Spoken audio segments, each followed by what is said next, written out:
Nope has left a lot of people wondering what the shoe means from the Gordy's home scenes and how it ties into the greater plot. There's been speculation that the UFO caused the shoe to stand upright in that scene and that there's a lot deeper meaning to the shoe. I'm here to tell you that they're actually overcomplicating the shoe and that it's not as deep as you think. It all goes back to the scene where OJ says, "Is there such a word for a bad miracle?" Gordy and the shoe don't have any specific callbacks to the UFO the way that Jordan Peele usually starts his films. They're actually meant to show the viewer how to watch the movie and understand the UFO better. Peele literally spells it out at the beginning of the film, but it doesn't quite click with the viewer until we get more information about the UFO and its animalistic characteristics. When watching the horrific scene of Gordy smashing Jupe's fellow cast members, there is a lingering shot of an upright shoe that catches the gaze of Jupe. It leaves us polarized as well as Jupe's character in an otherwise very brutal scene. And it's established later in the film that looking into the eyes of the animal is a sign of aggression and dominance, and the cast members, especially the father, suffer the consequences from trying to stand up to Gordy in the scene that he's in his rampage. But Jupe's eyes fixate on the standing shoe once Gordy realizes that Jupe is under the table. Not only does the upright shoe get Jupe's attention, it also saves his life. Only something that odd would stand out while watching your fellow cast members get smashed and disfigured by a rampaging chimp. This is the bad miracle and impossible shot themes presenting themselves at the very start of the movie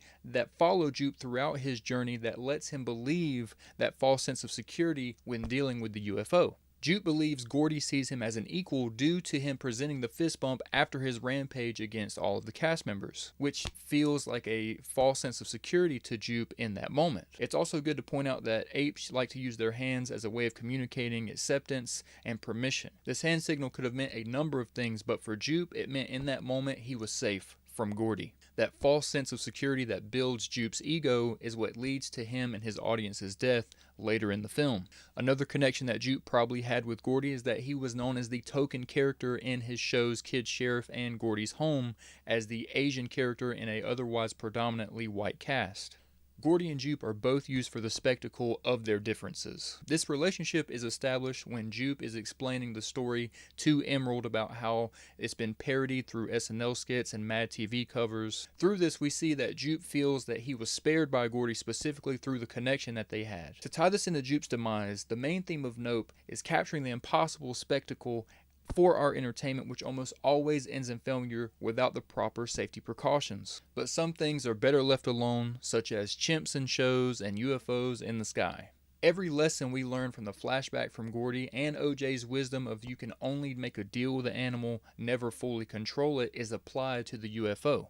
All of the allegory from Gordy's rampage should be projected as a way to understand the UFO and learn from Jupe's fatal mistakes in the presentation of the UFO to the audience. Jupe's ego from the false belief that Gordy spared him directly is what caused him to die from the UFO. The shoe is what saved Jupe's life, not his relationship with Gordy, especially since it is established that there are 3 other chimps that work on the Gordy's Home TV show. There is no deeper meaning to the shoe other than the bad miracle taking Jupe's line of sight away from Gordy, which causes him to embrace Jupe rather than display dominance and territory. Peele uses this not only to follow the theme of the Oprah shot and becoming rich from spectacle, but to distance the UFO from the idea of little green men piloting the spaceship, which we are all conditioned to believe. Peele even toys with the idea of little aliens in the movie by using Jupe's children to stalk OJ on the ranch. This is instantly debunked by OJ's badass resolve, and it's Jordan Peele's way of instantly setting expectations that this is not going to involve those little green aliens. So if you were confused on why Gordy was involved in the beginning of Nope and how it pertains to the UFO, there is no direct connection like chimps flying the alien saucer,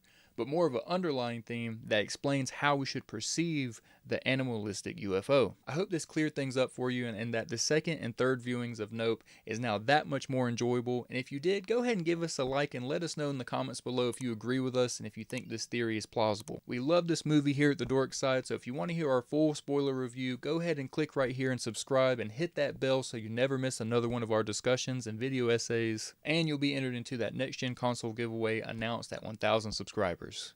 And thanks to Dallas for busting out these ideas with me, because it takes a village to break down a Jordan Peele film, trust me. And thanks for watching, guys. Until the next one, peace.